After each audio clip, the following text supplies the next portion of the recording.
Well, g'day everyone. It's the Two Ordinary Cops, and we are back. Damo, mate, how are you? Good, mate. How are you? Yeah, mate. Yeah, cruising along, mate. We've got a bit of exciting news in this episode.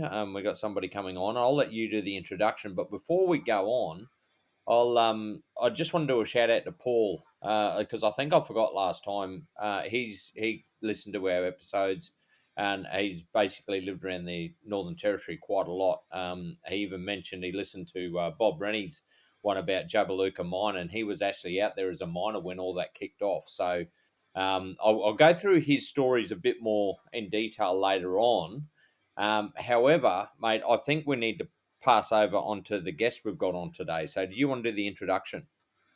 I can indeed, mate. Yeah. So, look, we're very lucky today. We do like to get people involved, and especially people from outside the police force who come from very similar services and experience very similar things. So today we have a gentleman on with us who 20 years all up with the Queensland Ambulance Service and still serving. Um, Finished up full-time active in December 2022 after a major incident that caused a lot of trauma, and that's what we're actually talking about today. But yeah, Queensland Ambulance Service Paramedic Peter Vinnicombe. How are you, Peter? Yeah, I'm good, guys. Nice to meet you. You too. So Pete, the reason obviously you and Schultzy have been chatting back and forth, but you appeared on SBS Insight recently, and obviously we can what you said on that episode really resonates with us. So to recap what you sort of did, do you want to just run through and give us a brief outline of what you sort of your background and what has occurred throughout your career and what brings you to be on the episode today?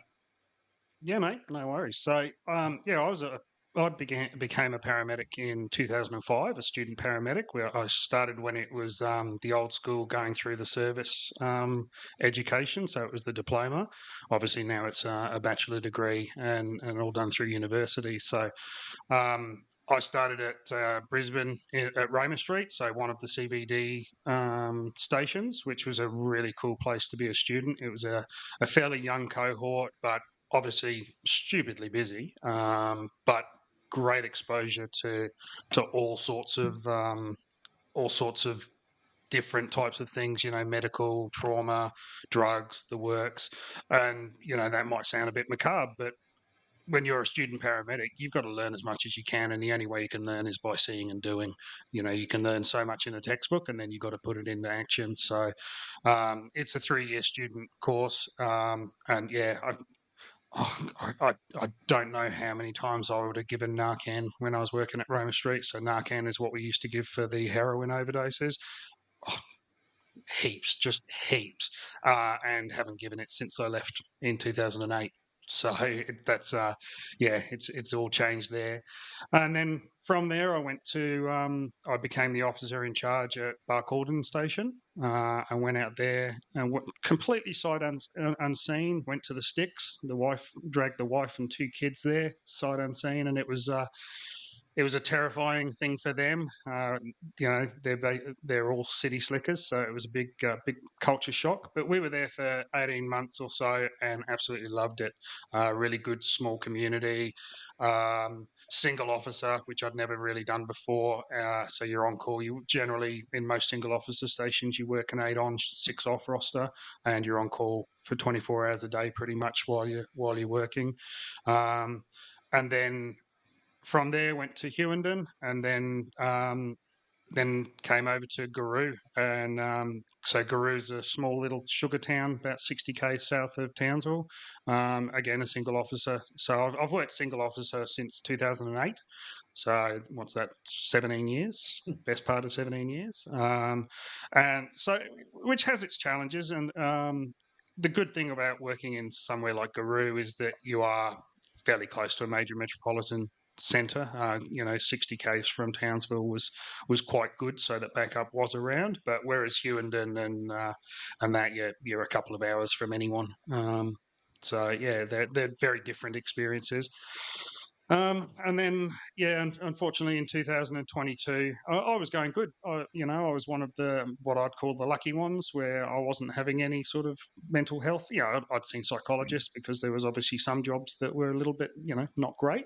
And I encourage everyone in every service to see a psychologist regularly. And then, I got attacked by a drug-affected human being in.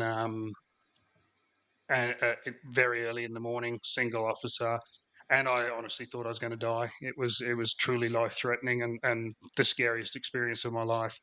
And I worked and um, took him to hospital and worked the rest of my swing.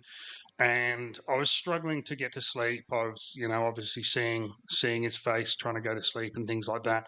And then when I saw the psychologist, did some EMDR, which, if people haven't had it, it's an amazing trauma therapy that can essentially help you deal with the emotional side of a trauma.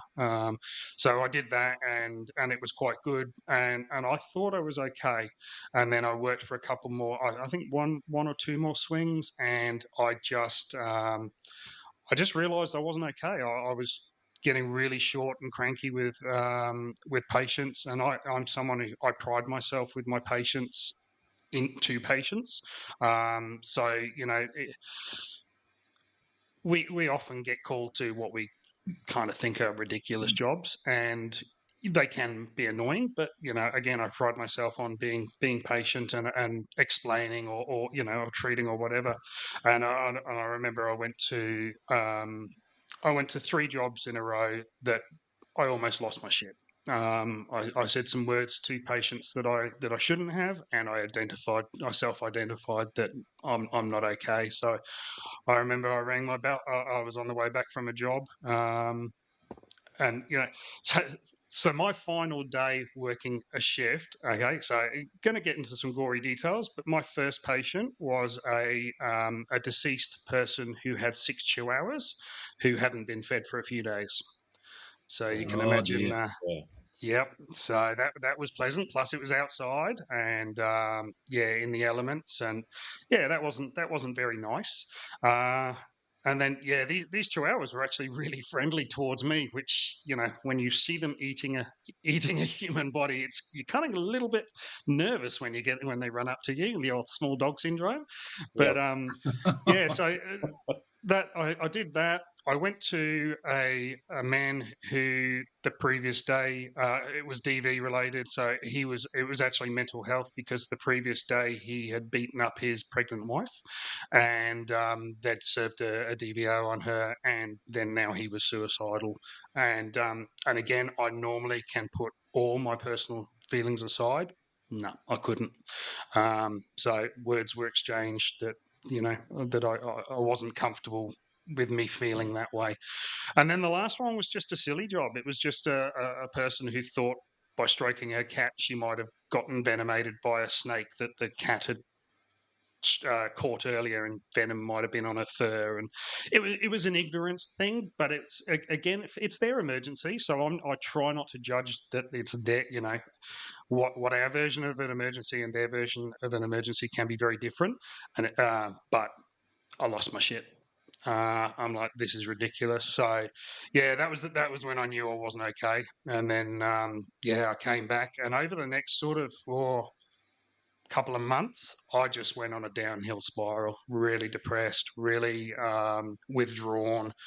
Uh, Friends would message me or ring me or invite me to go fishing and things like that, and I'd make up every excuse under the sun, and I just entered a dark hole. I was never suicidal, but I was on who knows where the path ends when you're on that downward spiral. So, and eventually it was the wife that rang up a psychiatric clinic. We're lucky enough to have a private facility up here, and to get into a psychiatrist was a 6-month wait. Um, which is really hard when you're undergoing a crisis. But she rang up and she managed to get that fast tracked, and I ended up going into the clinic for a couple of weeks, and best thing I've ever done for myself. I can say it saved my life.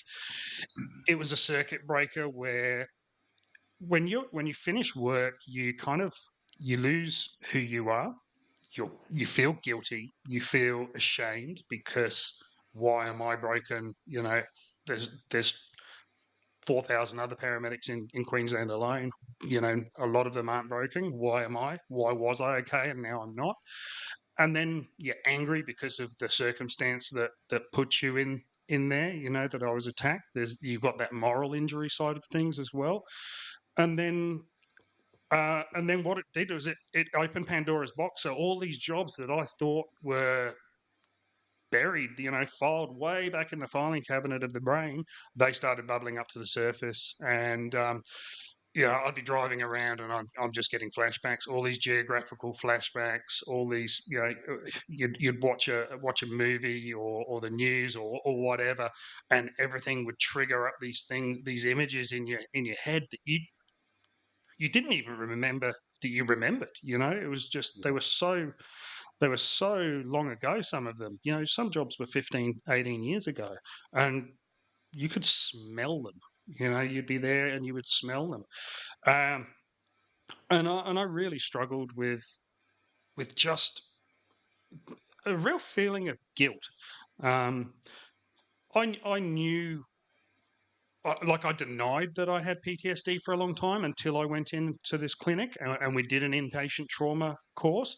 And then the first day of that course was, going through some of the common signs and symptoms of PTSD. And it was like tick, tick, tick, tick. Shit, yeah, okay, yeah, I do have this. And I love the way you guys framed it in one of your previous episodes of the variety, the spinal cord injury versus the fractured ankle or twisted ankle, and that's it. PTSD is not linear. You can be having a good day one day and you could be pretty normal, and you'll have other days where you can't get out of bed, and the thought of doing anything is just overwhelmingly, no, can't do it. Sleep was impossible. I was sleeping 2 hours a night for 6 months.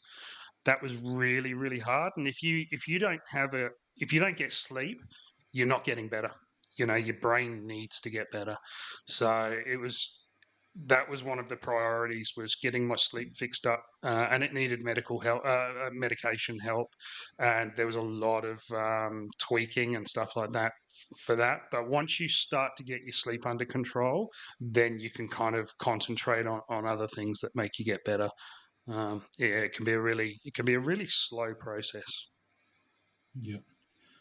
Well, Pete, that's you've given us a lot there, sort of going back right back through your career, and especially talking about the unfolding of it all, how it just took that one incident where that was the unraveling, and then everything came out. I think during the Insight program you mentioned the filing cabinet was opened, and once the filing cabinet was open, you couldn't put the files back. So can you just I think the idea is, I think the goal of what we want to learn is we want to try and present this to people who are listening to the podcast, because Schultzy and I both, we don't have PTSD like that. I actually did a test. It'd be about 6 weeks ago. I was just at the GP and he suggested that I do as a former first responder, just have a go, just do this test. It came out basically saying I've got slightly above average anxiety and don't have PTSD, but for not a paramedic, for a first responder, I've got sort of below average anxiety, and I don't know why that is. I think I didn't hit my trigger point, thank God. But can you just explain to people how it is to unravel like that? So that just that one thing can make you unravel. I know you explained it a bit there, but Yeah, it's really disconcerting, and especially when you get these intrusive thoughts that can come quite randomly, and the one thing I never realised was how many ambulances are on the road. I now get a physical reaction. I get goosebumps and get the shivers every time I see an ambulance. And when you're driving an ambulance, or or they're a non-event kind of thing, you just don't realise it. When you have a physical reaction to seeing an ambulance, holy shit, there's a lot of them on the road. Yeah. And we can be at places, and paramedics will turn up, and my wife will react before I do, because I will try and internalize it. I know I'm having a reaction, but I try and internalize it, and then she will go into protective kind of mum mode, and she will either try and get me to leave, or to distract, or whatever the case may be. So it's I'm kind of lucky compared to some other people, and some of the extremes of PTSD that other people can get as well. So it's the one thing it's really hard to do is compare everyone's triggers, because everyone's different. Some people, they hallucinate, it can be awful. And doing the course, which I did that trauma course with other first responders. There was police officers and veterans, and everyone had a variation in how they dealt with it. I think for me, I always sort of struggled with whether I fit into the PTSD diagnosis. And then I came across a term called moral injury. And that was something I hadn't heard of before. And I can't remember who suggested it to me, but they said, have a look at this. And I went to, I think it's called the Moral Injury Project.com. Yeah, either .com or .com.au. And it's actually written by an Australian professor. And it was like a holy shit moment. That is me. And moral injury is not just about the trauma. It's not necessarily one event. It's about the organizational trauma, and the feeling of vulnerability you get when things don't go 100% the way you want them to do, as far as your organization is concerned. One of the things I talk about on that Insight episode was the Armour. And I think all first responders and veterans, military people, we all, our uniforms are our armor as well, because they give us a respect that we feel and that other people feel. Some may have a different opinion when it comes to police uniforms, but but I knew when I put on my uniform, I was proud to put it on, and I was proud with what came with it. It came with 100% trust from anyone who called. It came with responsibility. It came with people opening their houses up for us to go in their darkest times, and we work very closely with police and fire. In smaller place, we do just as much with both, and all of us use that uniform as our way in, but it also gives us, I call it our armor, because the barbs and the names and the insults and the things that might affect you from day-to-day life. If you're at the schoolyard, you'd probably get crushed by some of the things that are said to you. But the armor that we wear by our uniforms just kind of brushes that off. It very rarely hits. Very rarely. You're at work. It's just, you don't take it that personally.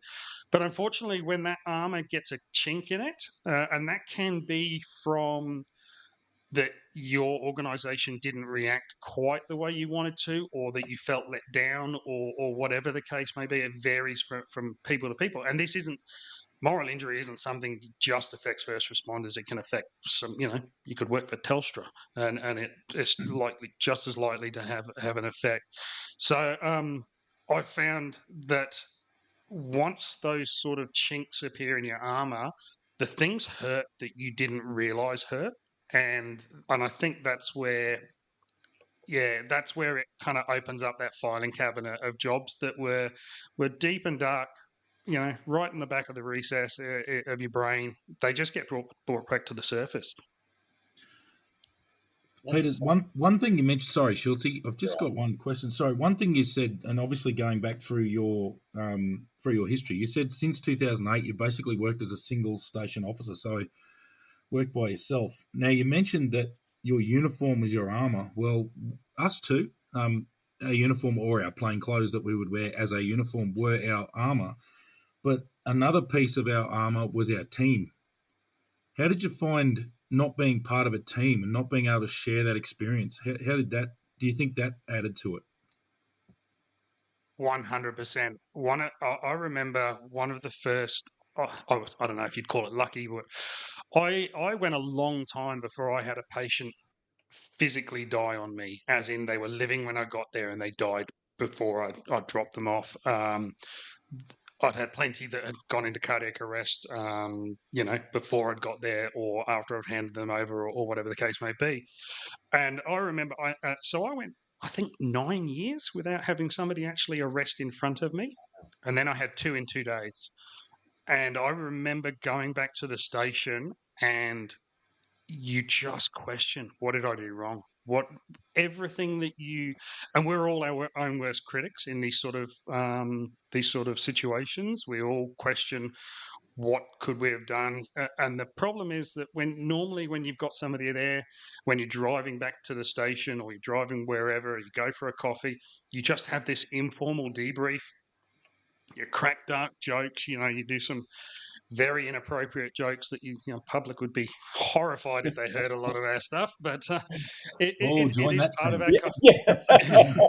but it's our coping mechanism, and it's that informal chat, and I do think that there is a lot to be said for, it's not just the clinical aspect of it, but the psychological aspect of being a long-term single officer. I think there needs to be a lot more study on it. And I know it's a bit of a controversial thing. And because we're such a spread out state, I can't imagine they're going to put the cost of putting two officers on it at a time would cost hundreds of millions of dollars. And that's what it comes down to. It's a money thing. But yeah, I think it has a cost. Yeah. Yeah. Schultzy, did you have something you wanted to ask? Yeah, mate. There was a couple of things like you talk about the uniform, and like Damo mentioned, even if we're in plain clothes. And one thing I've heard a lot of cops say, it's very hard to give up the badge. So like our badge was basically our armor. When you wore that, the power that was invested in you to do the right thing and all that sort of stuff. It's a massive responsibility, but it's very, very hard to give up. And I resonated with that. Also, the other thing you said that like the armor when you get that break in the armor, I felt that I think that was part of the reason that started the spiral in me leaving. One of my own officers put a complaint in against me, and that was something that I've always been approachable, and I thought that was a bit harsh. But the other thing was, we always spent a long time doing jobs, and so if one of our other friends in the police or colleagues had a job, we would jump into it and get it done. We would pass it on when we were working, like Damo and I were working investigations. If out bush they needed a help with an investigation, we would do it. And I had a couple of very big ones, and I was probably unfortunate because I've been trained as a detective and I was out bush working. So they would give me a lot of high level cases, but when you work in general duties, you don't have the time. And I remember I tried to actually hand a couple of these over to investigators, because they had the time and the resources to do it, whereas I didn't. And they basically just sent it back to me, said, no, we're not taking it. And that I felt really let down. Where was my backup? I always backed up my fellow officers, but I didn't have any backup. So, like that's similar to what you were saying, I imagine, in some aspects. Yeah, it's it, medically it's different when you're in a rural station. Really, if you go to a big job out in the sticks, it's bloody terrifying going to them because there is no let's say, for example, you're in Hewenden. So Hewenden, for those that don't know, is about 4 hours west of Townsville. It's about a 4 hour drive, 4.5 hour drive, and your closest backup would be Charters Towers, which is about a 2.5 hour drive. And I remember I got sent to a 10-person rollover at Prairie, which is 50 k's out of Hewenden, and it was one of the scariest half an hour drives I've ever been. And basically the way it works with those sort of jobs out there, you pick up often a firefighter. That a lot of those places have auxiliary firefighters that are paid for being on call, and then so you'll pick one of them up, and they'll basically become your driver. And we we were on the way out to this job, and we're going through. We've got our triage kits. Do you guys carry triage kits?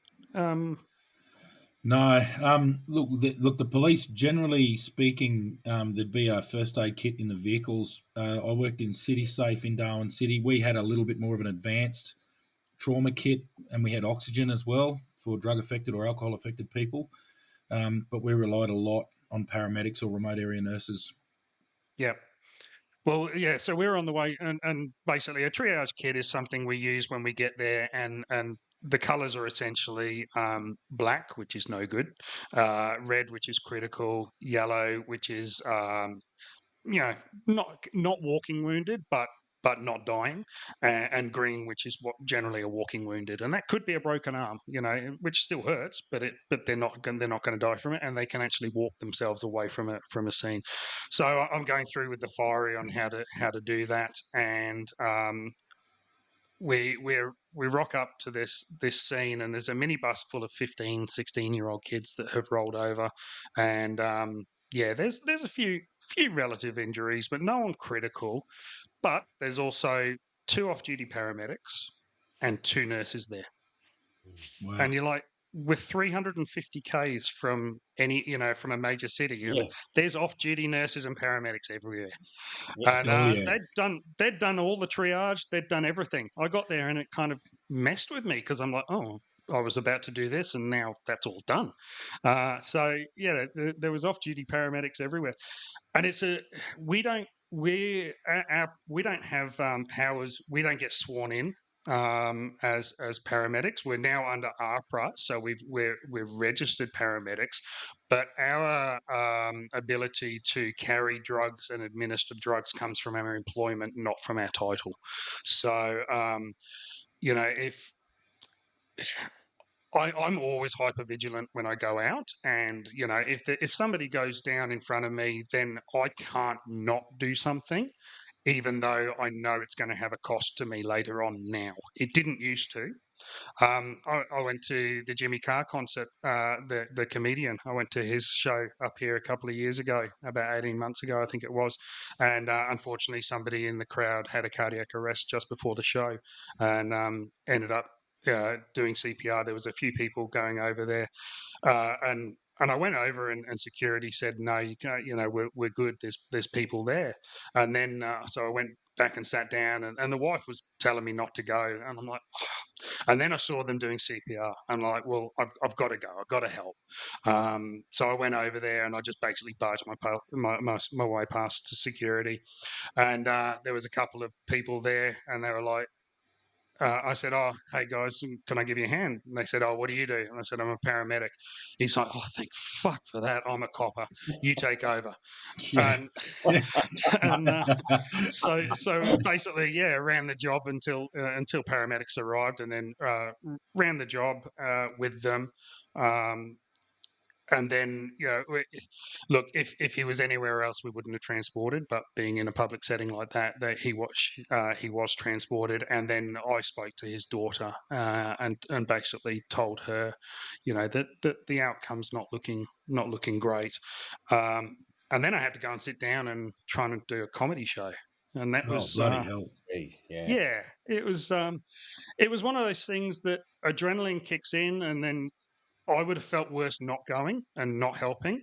I've got no legal obligation or legal powers to do it, but yeah, I couldn't not do it.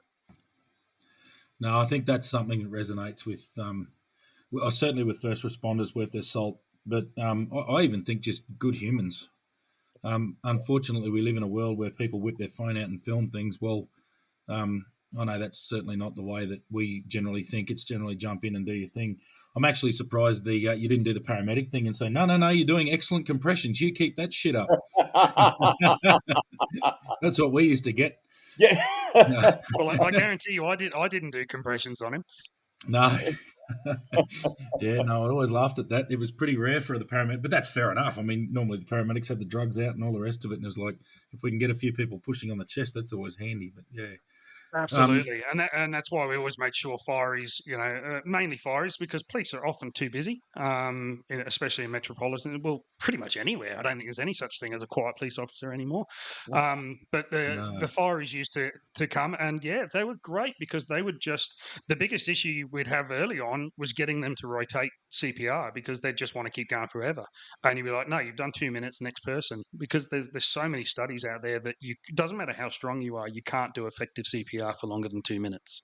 No, that little technical side point I've seen. I don't. You'd explain it better than I can, but obviously the equipment, the monitoring equipment that you guys put on, actually show the compression effectiveness. And I remember we had some really good. Some of my best friends are paramedics, and we had some really good paramedics. But when the job was on, all manners went out the window, and fair enough. They'd just go, "No, that was shit. No, you're out. Get off." So, and absolutely. I remember the first time I ever did CPR I think it was my first week.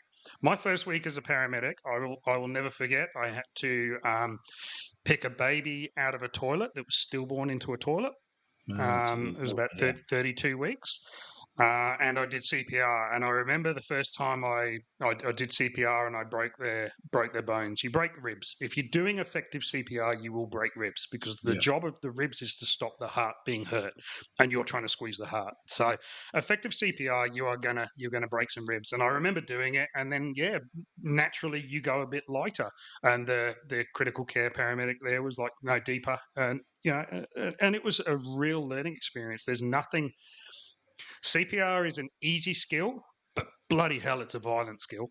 And it's a really horrible thing to watch. I've never seen it done on a loved one, and if I never did, that would be, I'd be too happy with that. It's a horrible thing to watch. Oh, I couldn't agree more, mate. I don't know if you heard my results. I'm 23-0 when it comes to CPR, and I completely agree. I think the only thing that kept me sane with that carry on was the fact that I never did actually know the person. I might have known them in a community, but I didn't know them well, or didn't. They weren't a friend or a family member, and I often wonder how I would go, whether I'd go into work mode and just get it done, or whether I'd panic. I don't know. Which relates back to what you said. And we can train, and you can hypothesize, but no one will know how they react when it's a loved one until it happens. In saying that, I've had my wife pass out and stuff like that. She used to have what's called a lot of vasovagals, where she would pass out because her blood pressure was quite low. So she'd. And I remember it happened that often that my kids would come in, and I remember I think my eldest daughter was about 5, and she came in and she said, "Daddy, Mummy's on the floor again." No panic, just so nonchalant. So the more you train at something, the more automated it does become. And I know I have been accused of being a paramedic instead of a partner, or a paramedic instead of stop treating me as a patient. But sometimes you can't turn that off. No, definitely not. Yep. Actually, it's interesting. You sort of talk about adrenaline there. I know we'll get back to the PTSD side of things because that's really what I want to focus on with you. But I want to get your input into something. I will never do a PhD on it because I'm not the kind of guy. But I train firefighters now, and I think back to my experiences, and we talk about adrenaline being fight, flight, or freeze. Well, I've added another one that I like to mention to them, and that's because we're talking about you need to get memory slides in your brain about things you've been trained, because when the adrenaline hits, your IQ is going to drop, and you're going to fall back on what is known and understood. I like to add the word focus. So I've been in a couple of situations. I've mentioned them on the podcast. I drew a firearm on a guy coming at me with a knife, And there was no fight, there was no flight, there was no freeze. I remember my brain, I was very calculated in what I did, but what it was a very intense focus. What's your thoughts on that? Yeah, absolutely. We're as as clinicians, we're very systematic. So every patient is systematic, and even as part of first aid, the very basics of first aid is your doctor's ABC, Yeah, and you do that to most patients. Well, you do that to every patient you see in the first 2 seconds of seeing them. If you go in, let's say we're going to, I don't know, Mabel, who's got chest pain, we'll rock up and within a second, you're making all these judgments and you're doing this systematic approach, and it it becomes such second nature. And to the average Joe Blow, they probably think you're missing the first 78 steps, but you're doing them in point one of a second of seeing the patient. They're breathing, they're talking. When you go to a multicas, everyone wants you to go to the person who's screaming, whereas yeah, our attention will generally go to the person who's quiet. Yeah. Because they're the ones that are possibly, if they're screaming, they're breathing. yeah, And they may well be the crookest, but they're breathing. So we're going to go see if anyone else is not breathing first, and then we'll get around, and do that triage that we were talking about before. So we're very systematic, and a really good example of this that is not my story, but there was a crew. There was a crew that went to a young person. I think she was 4 or 5, young girl being driven in from a property, and they did a halfway meet where they kind of, when you're out in the sticks, it's not uncommon for mum or dad to throw the kid in or whoever's injured in the back of a car, and then they'll drive towards you and you'll drive towards them, and it just it can cut 30 minutes out of a trip. So they did this, and this girl was, by the time the paramedics got to her, she was completely unconscious, barely breathing, and very systematic. And they ended up finding a fentanyl patch under her underwear. Now, wow, that would be so easy to miss if you're not systematic. yeah, So, by going through every step, reassessing, exposing, we don't go to somebody with a twisted arm and take all their clothes off. But no, if they're unconscious, we're going to strip them down because we need to discount everything, So that was and that's a job that happened a long time ago, but it always stuck with me on how important, because if they were too scared to drop that girl's undies, that girl would have died. yeah, Yeah. And it was being systematic. So yeah, with your focus, I think that comes down to repetition. It comes down to training and repetition, and I think the more, yeah, it is. I've been to jobs where they've been absolutely full on, and then afterwards you are absolutely exhausted because your focus is so tight, and then you're like, how did I think of that? How did I do that? Half this shit's happening without you even thinking about it. yeah. Yeah. Oh, it's just, Yeah. so familiar. I just understand exactly what you mean. Obviously, we're not a medical setting; it's a policing setting, but it's dealing with danger and the needs. I think obviously paramedics are focusing very very strongly on a patient. We're quite often focusing very strongly on a very severe threat. It might be that there's an imminent threat, or it could be that we are at something where there is extreme trauma and we're first aiders. But I like to think we're fairly extreme first aiders because we're generally first on scene to something like that, and we don't have the gear, and we're sort of trying to do our best. I train first aid now, and one of my colleagues, the main first aid trainer that I work with, is a paramedic here in New South Wales, and she said to me early on, I said, "Oh, this will be really good. I learned, the first aid stuff. I don't have a lot of experience in medical stuff, but it'll be interesting." She goes, "This is first aid. You've got more experience than I do." She goes, "I turn up as a paramedic. You're a first aider." I'm And she sort of hopeless at mentioned, bandaging and slings and all that sort of stuff. I'm well, absolutely more terrible at just it.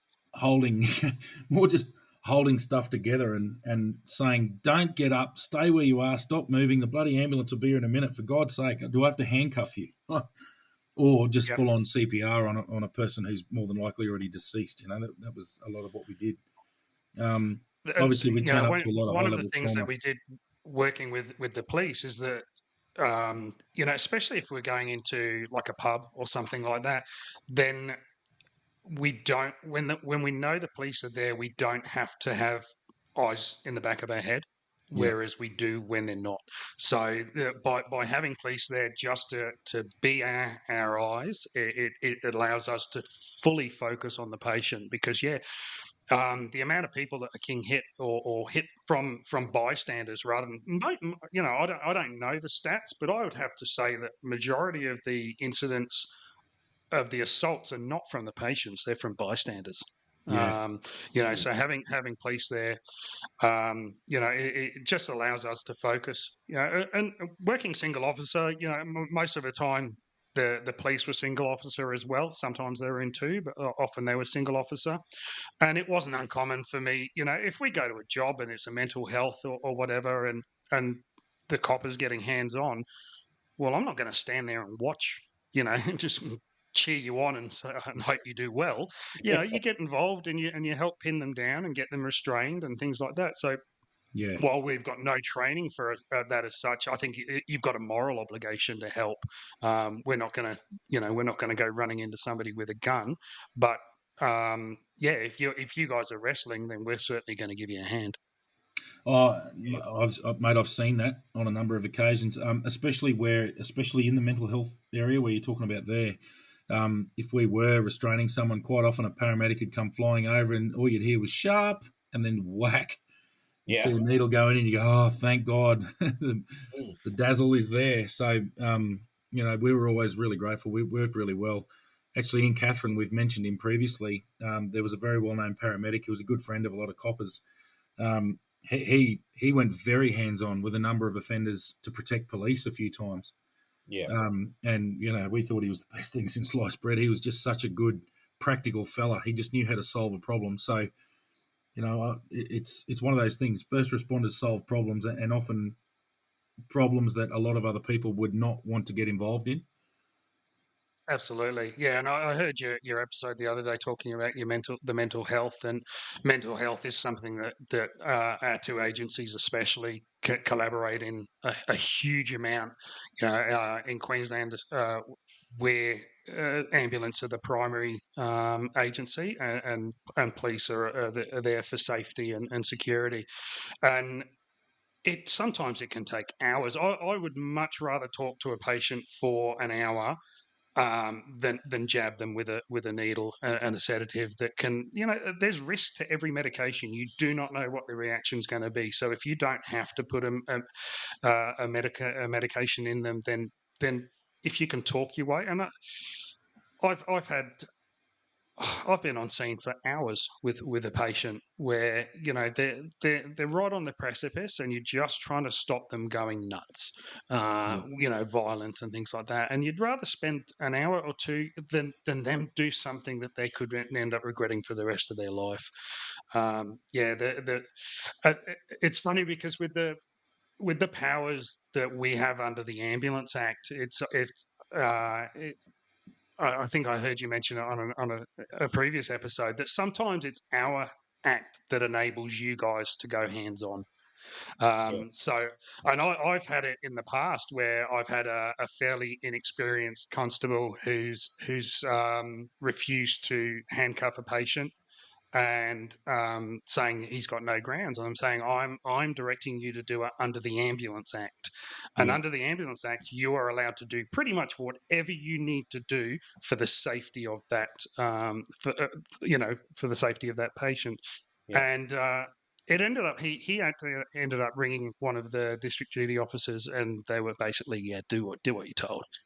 yeah. Yeah. God, yeah. Yeah. And I think, Yeah, um, I think that comes from the fear factor from policing. Obviously, we're not going to go into talking about police disciplinary processes, but I think there is a lot of fear in the police force, especially amongst junior people who haven't got a lot of experience, because you come out of the college being told the million and one ways that you can lose your job and end up in prison by doing your job. So there is a lot of fear there, and I don't agree with that training. It should be that you need to understand you need to be responsible for what you do, but at the end of the day, you do have these powers. We are expecting you to act, Yeah. um, and yeah, that I would imagine that's where that comes from. That fear of only knowing that, and that lack of experience, really.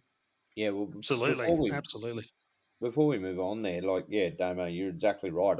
I found towards the end, a lot of the time we were going to incidents and we're actually directing young Connies because they were too afraid to actually go hands on or and all that sort of stuff. And I think, Peter, it was me that mentioned there was one paramedic that said, if I give an order and they refuse, I need you to restrain them. So that was, I loved working with paramedics who were just like that because, well, I knew where the powers were, but yeah, Damo, you're dead right. A lot of young Connies don't actually understand that.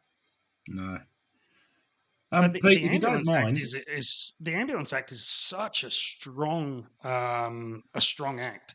It's essentially you can do whatever you need to do for the benefit of your patient as long as a reasonable person will do the same. That the old pub test. Yeah, So, and that if you got to knock a building down, you can knock a building down as long as it's yeah, a reasonable thing to do. Your powers are almost they're huge, but obviously with that comes a lot of accountability. oh, of course, yep. yeah, But and that's the thing. I think with experience comes the ability to go, yes, we did this, and the reason we did this is this, this, and this. And I think, and I remember thinking back as a young police officer, your cognitive load is really high because you've received all this training. You don't have a lot of memory slides as to how you actually do your job, and the eyes of fear see danger everywhere. So you'd be forever looking around, going, "No, I can't do that. I need to do this, or it doesn't quite meet that threshold." And yeah, it's the old analysis paralysis. Whereas you get a bit more experienced, and you go, "Well, this is what needs to be done right now. I know I'm sweet," and you do it, and you go, and you justify it at the time, or once the danger is gone, you can make notes and justify your thought processes. Yeah, But yeah, it's just experience, and I've seen it in firefighting and training firefighters these days. Um, oh, we need to do a sit rep. Forget the sit rep. You need to put that fire out. It's going to spread right now. You need to have it's going to hit all that fuel over there, and it's going to kick off. You need to just act, and we'll update them in a minute. So, um, it's sort of applicable to all of the emergency services. absolutely. And all experience is just building your database of potential scenarios. I remember when I was a student actually, so within my first couple of years, and we went to a person who was very very sick. They were basically unconscious on the ground. They'd been on that ground for about 4 days, and crush syndrome was an issue. So, for those that don't know, crush syndrome is basically where large muscle masses are starved with oxygen because of pressure, and your own body weight can do that. So, if you're in the same position for a long time, what essentially happens is that those muscle tissue, those muscle cells start to die, and they release toxins into your body, and they can cause almost instantaneous death once that pressure is released. And we had this gentleman, and he was really crook, where his abdomen had almost merged into the rug that he was on, and he was so sick we couldn't get a line in. We tried his feet, we tried everywhere, and this was before we had now critical care paramedics can go into the bones and things like Yeah, that, which they couldn't back then. Um, and somebody came up with the idea of, so the biggest danger to this particular patient was that the moment you release the pressure his body is putting on, the moment you lift him up. So essentially what we did was lifted him up on the rug and put him into a body bag, and then lifted the body bag up and put him on the stretcher, and then took him to hospital. wow, So at no stage was his body weight not pressing down on these muscles, which meant they could do it extremely slowly at hospital. And and it was one of those things that I don't know where the hell that idea came from. It was somebody, one of the paramedics was there. I remember that job because it was the first time I'd ever seen a police officer wear a gas mask because yeah, it stunk so bad. yeah, wow. He was lying in his own feces and all that sort of stuff. He was very sick, but he survived because of this person's thinking outside of the box to achieve what needed to be achieved. And that doesn't happen with, you can't learn that out of a book. You can't learn that in a year. That can take however long. Yeah, that's that experience. I couldn't agree more. Look, Peter, there's a few things I want to go back and sort of finish off with the PTSD side of things. But if you're happy to talk about it, do you want to share any of the really funny things you dealt with? Oh, I so know I've put you on the spot here. yeah, and that's the one thing during this whole process that therapeutically is, and I don't know if you guys feel the same. You very rarely think about the good or the easy jobs. You can go to a kid who's broken his leg, and you can be their savior in their eyes. You've given them all the meds, you make the pain go away, you've taken them to the hospital. In their eyes, you're it. But for you, that's kind of a normal job, so you don't think about those sort of ones. So you No. concentrate, and anyone, people only ever ask, "What's the worst job you've been to?" Oh yeah, I hear Yeah. you. And it's like, well, why do you want me to relive that? You just want the gory details, and you kind of you end up just concentrating on those negatives, Mm, and human beings have such a negative bias anyway. So it's really been a therapeutic process to actually go through and think about positive jobs yeah. and funny jobs. One of the earliest jobs that I know a couple of friends still get a giggle off was, I remember we were called to a woman who had, in her mind, the one. I'll preface this from saying everyone's emergency is their own emergency. So if in their eyes this is a life-threatening or a serious event, that's fine. It is what it is. In retrospect, it's easy to have a laugh about it and stuff like that. So I don't want people to kind of not call an ambulance because they're worried they're going to get the piss taken out of them. Yeah. But it's so that's the preface for that. But this woman called because she thought she'd ingested a foreign substance, and when we got there, it turned out that she had a Panadol, a couple of Panadol, and she ate the foil covering at the back of the sachet. Ah, When you pop yeah, it out, and she thought she was going to die from that. yeah, And I yeah, remember saying to her, I eat more foil when I have a kebab. yeah. Don't worry about it. But I may have also told her that if she wants to be sure, she could check her output for the next couple of days and have a look. I don't know. Yeah. You should go. The hydrochloric acid in the stomach would probably make short work of it. But anyway, so the one thing I'd like to say there too is that when we have a laugh, I don't think unless something was just ridiculous, but it's very rare that we have a laugh at a person, especially in tragedy. Quite often, it will be a funny circumstance or a funny situation.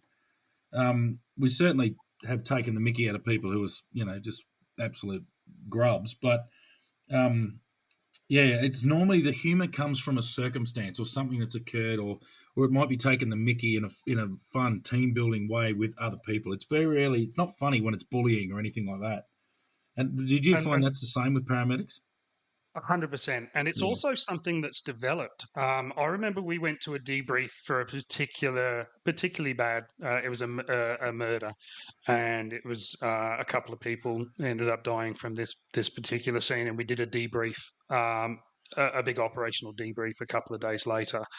And there was a few of us, there was probably nine or ten people involved, plus a psychologist was there, who worked closely with the QAS, and we were cracking dark humor before the official sort of debrief was started.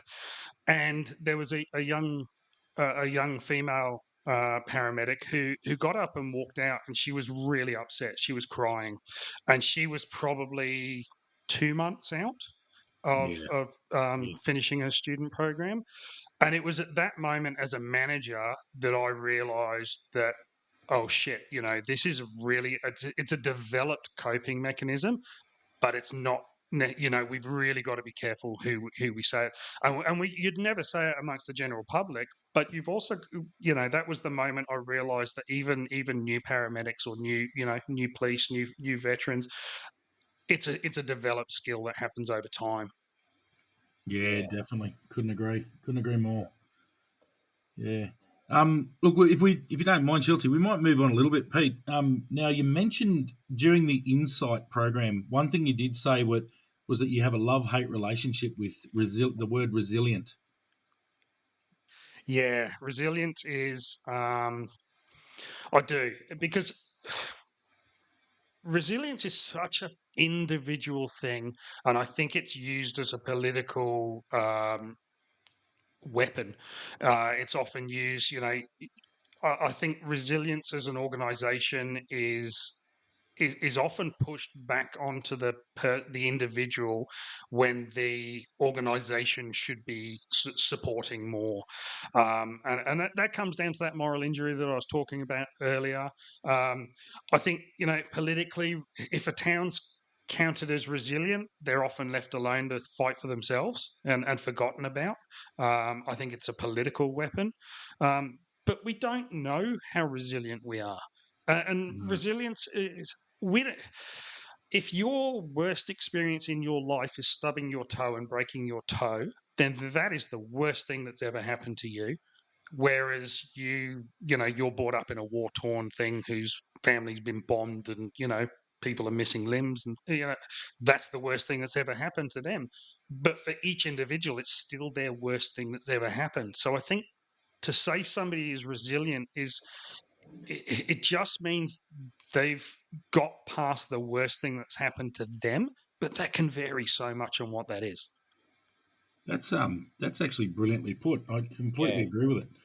I've often looked and judged. I remember turning up to a very, very minor car bingle, and there was a woman in the front seat, and she was just, I mean, when I say minor, I mean, there was barely any damage to the cars. Basically, a car had stopped at a stop sign and then hesitated, and the car behind had been looking the other way, and assumed that the one in front had gone, and then gone to take off and just bumped the back of the car, and there was slight damage. And this woman had called police. She wanted an ambulance. She wanted everyone else. We've turned up and gone, you guys exchange detail, and the old mate, the fellow who'd hit her from behind, has just gone, oh, mate, she's lost the plot. She's carrying on. And I had a conversation with her, and she wasn't mentally ill or anything like that. She'd just never been involved in anything like that. And it was, like you said, it was the worst thing that had ever happened to her.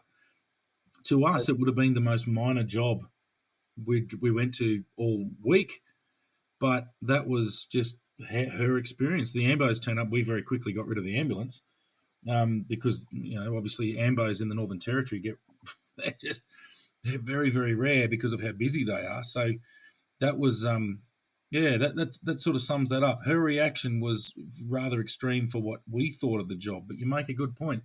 It might have I, been the worst thing that ever happened to her. Mate, I just want to cut in there. I was speaking. Well, actually, I was dating a psych. Well, she was studying psychology, and the analogy was put forward is like going out into, you go and you step into the ocean and you get hit by a wave. The first time you've ever been hit by a wave, and it turns you over, and you end up, you don't know which way's up and all this sort of thing, and you panic and all this sort of stuff. But then you get out of it. But then next wave hits. It's not quite so bad. Then the next wave, and experience builds that resilience. So yeah, I suppose that's one of the things of, what do they call it? When you don't wrap people in cotton wool, because they also need to experience stuff to move forward. So Mm. Absolutely, yeah. You don't want to expose them deliberately to harm, but you yeah, can't be a helicopter parent. You cannot, by overprotecting your child or anyone that you love, you're actually doing them a disservice in the long term. Yeah. yeah, Pete, So yeah, just one thing as well. resilience is something that it's used, and people use it really badly, I think. And that the episode that I went on for Insight, it was quite interesting because there was people there whose there was a psychologist who had a life expectancy of 32. She was now 36 and decided to have a child. There was people that lost their houses in the fires. There was the and then there was a mother whose daughter made them really tired, and they were struggling with the fatigue. And my old man said to me, he goes, I found it a bit odd that they were on that show. I said, but the problem is for her, that's the thing she's going through at the moment, and that's the hardship and the struggle that she's having. And for her, it's as real as anyone else's trauma or problems. yeah, Yeah. Yep. Very true. yeah. It is. It's Yeah, it's a hell of a thing, and you don't, like you say, you don't know your limit, and I think that can be scary too because obviously you sort of the old, if you put your foot straight in a bucket of hot water, you know it's really hot and you take it out, but if you hop in the bucket and it warms up slowly, you sort of don't realize how hot it is. You can cope with it, and I think that's probably not a bad analogy for it. Absolutely. One of the things I've always said, I've got a podcast as well where I talk about high trauma occupations, and the advice that I try and give people is that it's going to be the loved ones that notice that you're struggling before you notice that you're struggling. They'll notice that you're withdrawing. They'll notice that you're not coming to the social engagements. They'll notice the things, the little things, and they might put it down to a bit odd, but in when you add it all up, it's one of those things that you don't want to look back in retrospect after someone's done something permanent.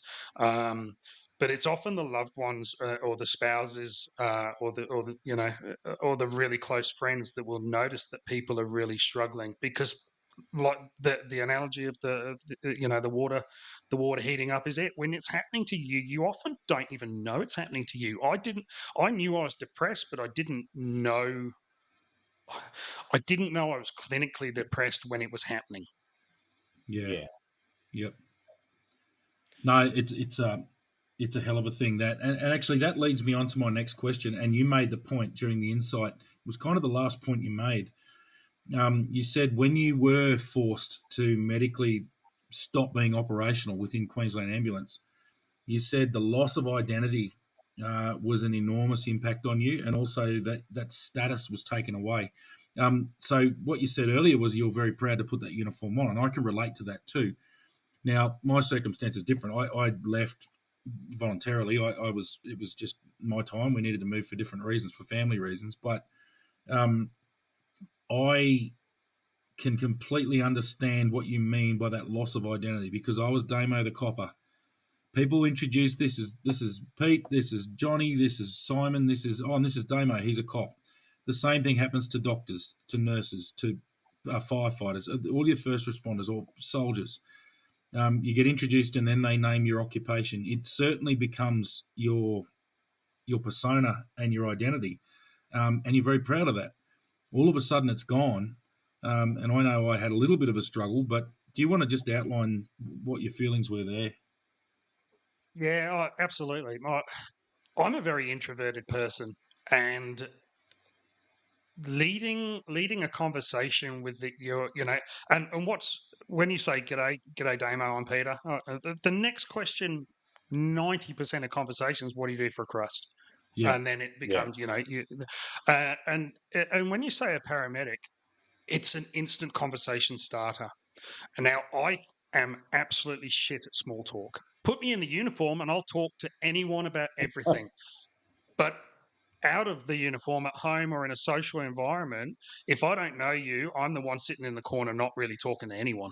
I'll avoid it, and that was before my injury. So it became it was the status it gave me. It was the status I gave myself. I was an experienced paramedic, and it meant everything to me. And I didn't have much of a social life outside of the workforce. So, one of the things I've heard you guys say before is it's really important to have a social network outside of your workforce. And I could not agree with that anymore. Um, nowadays, when I started, I was 27 when I became a paramedic.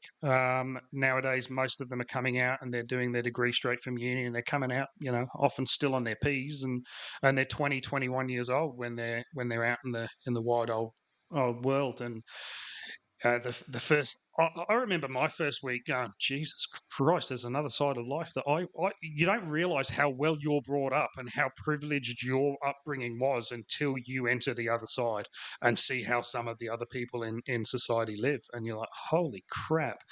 And, I've lost my train of thought now. Yeah. oh, you're talking about identity, how that you were Yeah, very that's proud Oh, about right. yeah. your identity. Yeah, Yeah. Yeah. And So I used it as a crutch to talk to people and create that flow. And I think it gave me status, which gave me confidence, and that gave me an ability to talk to people socially.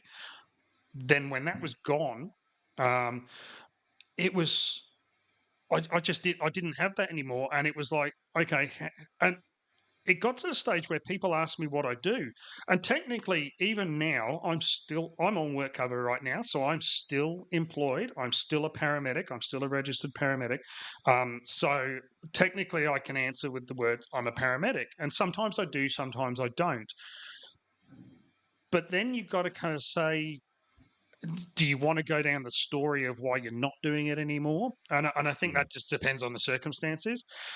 Part of my therapy, part of my healing is I've become a one man just drumming away at I want legislation changed. I want, and we can finish off on that if you like. Yeah, We can get definitely. into Yeah. that. But I've become a one man band just drumming a public message of changing the way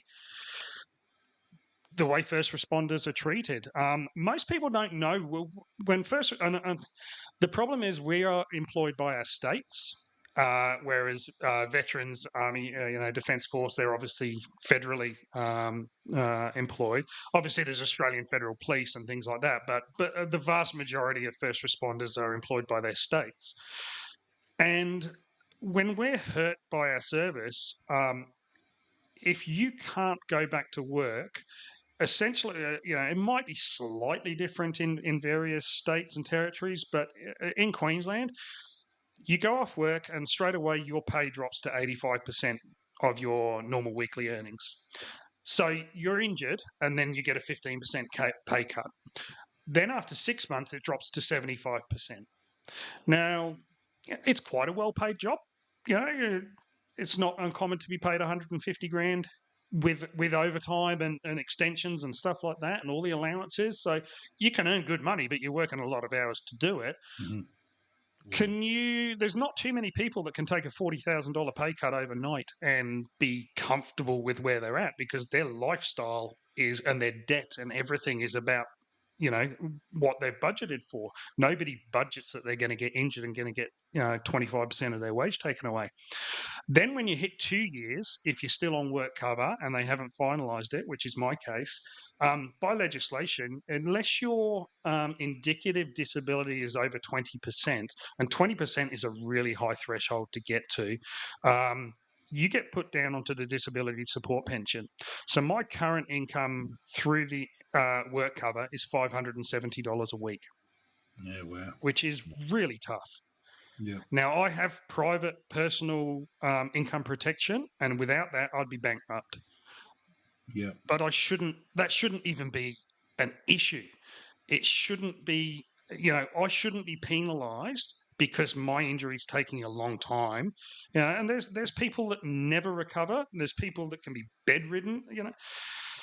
If the thing that you break, and I understand why they try and make it a little bit tougher so that there's an impetus to go back to work. So you have a broken leg, you do you get your surgery if you need your surgery, you do your recovery, and there's an impetus to go back to work. Mental health injuries statistically take a bloody long time, and they have a very high what's the word, failure rate, where we don't go back to work. And so on top of being injured, you then have the guilt and the shame of not being able to financially contribute to the household as much as you should. Now, there's people say, oh, you can go get another job. I'm nearly 50 years old. There's not too many jobs that you can go out and get a wage equivalent to what I was on. I was an officer in charge in a rural station. I was on a pretty good money.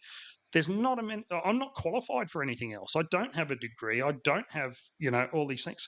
So you have that to battle with, as well as your recovery from this mental health trauma. So it all stirs the pot and muddies that water. So I'm there's 160,000 paid first responders in Australia right now.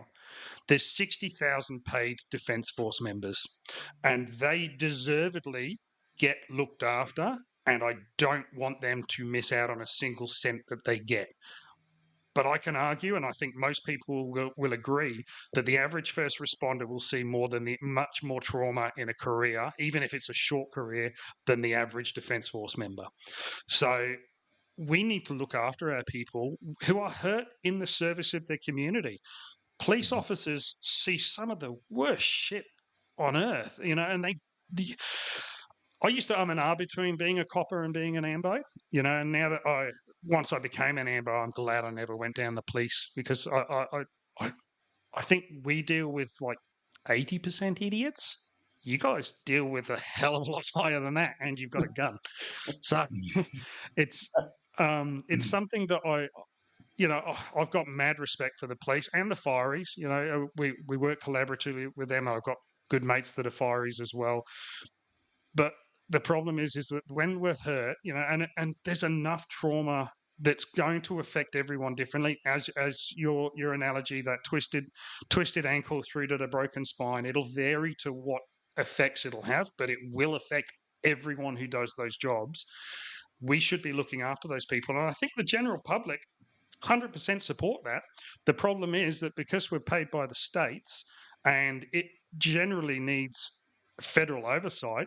I firmly believe, we've got the Department of Veterans Affairs. We need a federal Department of First Responders, for something along those lines, because they need to take federal oversight to coordinate this, because there's thousands of us and we are getting hurt from doing our service to the community.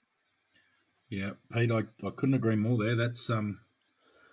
That's completely on the money. So one thing you actually said during, I think it was an ABC report, I also saw that, you mentioned that it's very rare that if you do this job for any length of time, it's not necessarily going to injure everybody, but it's certainly going to affect everybody. And I think I can't think of a single, and obviously I was a police officer, so it's mostly coppers who I know. I can't think of a single one who hasn't been affected by their work in some regard. So I don't have PTSD. I don't have it. I went and got the test. I don't have it at all. However, I am a bit different. And Schultzy, you're a bit different. Yeah. So, and one thing I noticed, I'm cranky with the world, mate. yeah, it'd be probably 2 months ago. We caught up in Brisbane with a group of ex and one current serving Northern Territory copper that we'd known from years back. And no one wanted to go home. There were a few people who said they were going to come for a quick beer, and they ended up staying for 4 or 5 hours. No one wanted to break away, because all of us are now living outside the job, except, and one, she's on extended leave, but she's going back. Even all of us were saying, these are my people. But even my brother turned up. He's at 6RAR, so he's an officer at 6RAR, and he even said, "Oh, I relate to you guys. I get this stuff." And he goes, "This is a good group. You can be very vulnerable in that group where you can't necessarily be like that elsewhere." So I think anyone who does a first responder job, be it police, fire, ambulance, frontline medical, doctors, nurses, anything like that, you're going to, our corrections officers, they poor buggers, they always get forgotten, but they deal with all this shit too. You are definitely going to be affected by it. It's going to have an impact on your personality, if nothing else. Absolutely, yeah. Corrections officers are, like you said, are often forgotten about, but they're all first responders rolled into one role, dealing with the worst of society. I do a support group where I help run a non-profit called Team Code Blue, and we help first responders in Queensland and New South Wales who have been hurt by their service, because there's such little support out there, and unfortunately we can't afford to support corrections because we are a small non-profit, but there's hundreds of them, and I know a number of them who have got PTSD, and severe PTSD. It is life changing, because at least, as I said earlier, being a paramedic, we are welcomed into people's houses. We are given trust. We are given privilege. We are given respect. Well, a corrections officer is the exact opposite. Mm. Yep. Yep. Yeah, No, I I can can I agree think agree. they've there. got the toughest job on earth. Yeah, I've got well, one of my mates, or Chris, he was corrections for a while, and he used to.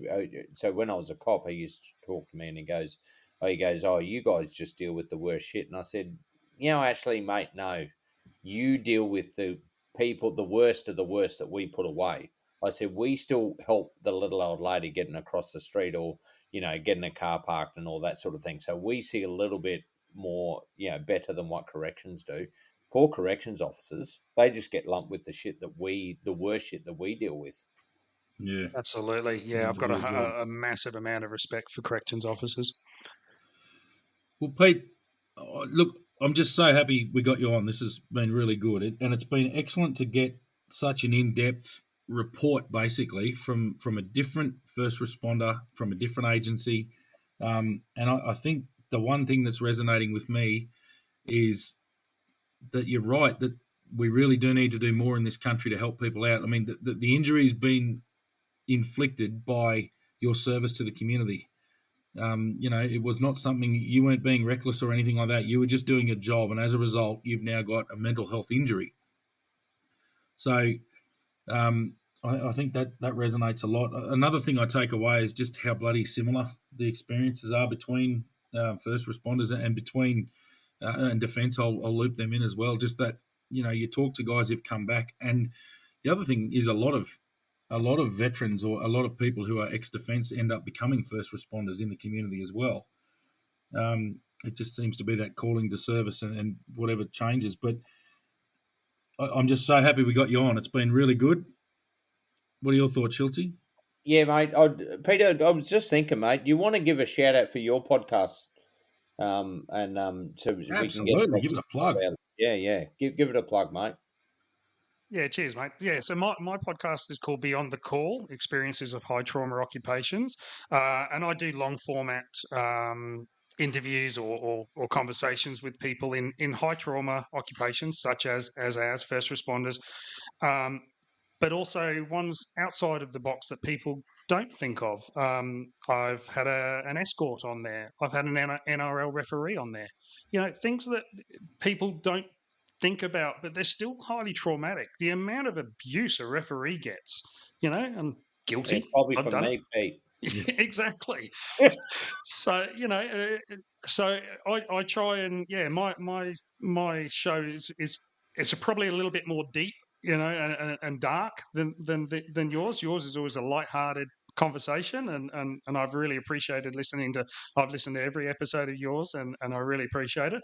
Some of mine go for 4 hours, but yeah, it's something that I'm just trying to get people. The aim of it was to allow people in similar environments or similar occupations to maybe just identify if they're going through something and share an experience that somebody else has had, and maybe reach out for a bit of help if they need it. So yeah, it's something I find it really therapeutic. Mate, that's really good. I think. It's very very important to realise that you're not alone. That there are shared experiences. We've spoken about it on ours, but you go probably a little bit more into depth of actually sharing that experience that everybody has. And like there might be other NRL referees, for example, or escorts that, listen to it and go, oh, shit, like I'm not alone in this. And that was one thing that, I mean, especially I was very lucky in the police having a mate like Damo, because a lot of the times we used to share things and realize that holy shit, we're exactly the same, like the experiences and how we react to things. So you because sometimes you just think you're mentally ill. Yeah. Absolutely. One of the guests I had on is Dr. Jacqueline Drew. And the reason I bring her up is she's actually a police psychologist for the Queensland Police Service. And she's a professor at Griffith Uni. And she is really world renowned into organisational trauma. And one of the statistics that she gave, which just rings so true, because is organizational trauma is 12 times more likely to cause PTSD than occupational trauma. Wow. Yeah, So wow. what happens to us is 12 times, the way we're treated is 12 times more likely to cause an injury than the jobs we go to. And that is so true. I couldn't agree more, because that's the old saying: I can handle the knives coming at my front, I can't handle the knives coming at my back. Yep. That's the Yep. old saying we And used to. even things like, the complaints process, which you've been through before. I've been subject to a complaints process that takes 9 months, and Yeah, that Yeah. just hurts. Yeah. yeah, I had one, and well, Damo, you were under investigation once, yeah, and you had to take some stress leave, and I remember sitting there when you actually rang me up and told me that, and I thought, holy shit, like, because you sit there and you hear people taking stress leave, you're going, oh yeah, they're just taking it easy and all that, and I think it's the first time I realised that how stressful sometimes those situations are. yeah. Um, my best mate was going through this, and like it was a big wake up call for me. Sitting there just going, holy shit, that's like this is it's more serious than what anybody thinks it is. That was Every time it yeah. happens, it's a chink in the armor. It is. It was Yeah, 2 weeks. I took 2 weeks. Oh no, it wasn't even that. I think I was off for a week, and as soon as I got a resolution, I was fine. I was back to work, happy as. But yeah, the cloak of darkness over me, not knowing what the outcome was going to be, was that was the trouble. And it didn't matter. I could go to a violent domestic and not care about the domestic. I'd be thinking about my investigation, Yep. and And that's part of the code of conduct is you're not allowed to discuss when you're the subject of a complaint. You're not allowed to discuss exactly. it with anyone. yeah, So you've got this cloud over you that you can't share with anyone who you work with. Yeah, no, yeah, exactly right. Well, Pete, no, thanks very much, mate. It's been an absolute pleasure, and it's been great to get a bit more in depth and to speak. Look, you've got our support. yep, We wish you all the best with your ongoing struggles, and you've got friends in us. So we thank you very much for coming on with the 200 cops, and we might even, I don't know, we might even request an invitation to join yours. Be on the call. yeah, That sounds good. No, I've really enjoyed talking to you guys. Like I said, I've listened to all your shows, and I love the banter you have between yourselves. But so much that you guys talk about, even though it's a different agency, is so there's so much similarity in the emotion and the feeling behind things. So, while the experience might be slightly different, the effects are often very, very similar.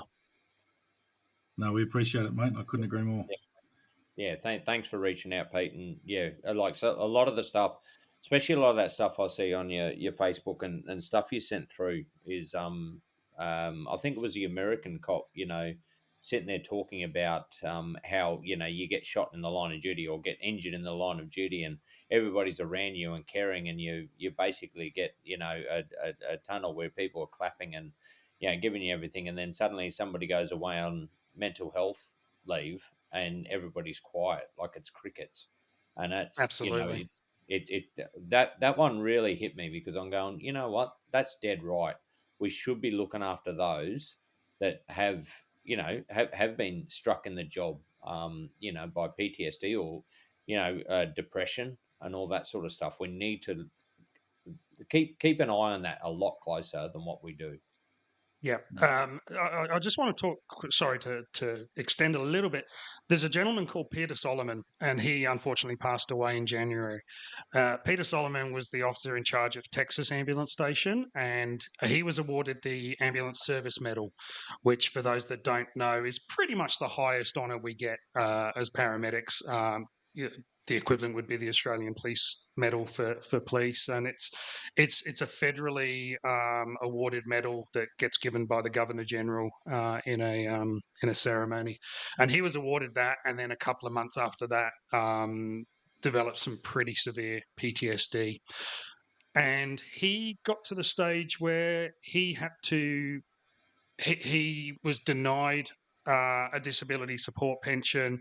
He was given he given basically no money from work cover. You have to sue work cover and prove negligence to get anything more than than the amount. So a legislated amount for work coverage, you get about $3,800 per percent, and you will very rarely see a mental health injury more than 15. So maybe you get $40,000, but that's got to pay for that's your income for the rest of your life from that job, and you got to pay for your own medical expenses. I spend $250 a month in meds at least. Yeah. Two psychology sessions at what's that, $200 a session, and then a psychiatrist, every 6 weeks or so at $500 a pop. So it doesn't last long. He was given no certificate of appreciation when he was medically retired. He was given no fanfare. He was given no support, and there was bugger all QAS presence at his funeral. I saw 2 people from the QAS. That if he died in the line of duty, or if he had a heart attack at home, it would have been no dramas whatsoever. But he was hurt after receiving our highest honour and was given bugger all. He was forgotten about, wiped from memory. And that's where we are really bad. And we've got to get better at supporting our people. Yeah. It's got to change.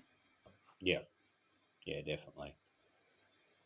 Alrighty, mate. Well, Damo, Peter, is there anything else you want to add, mate?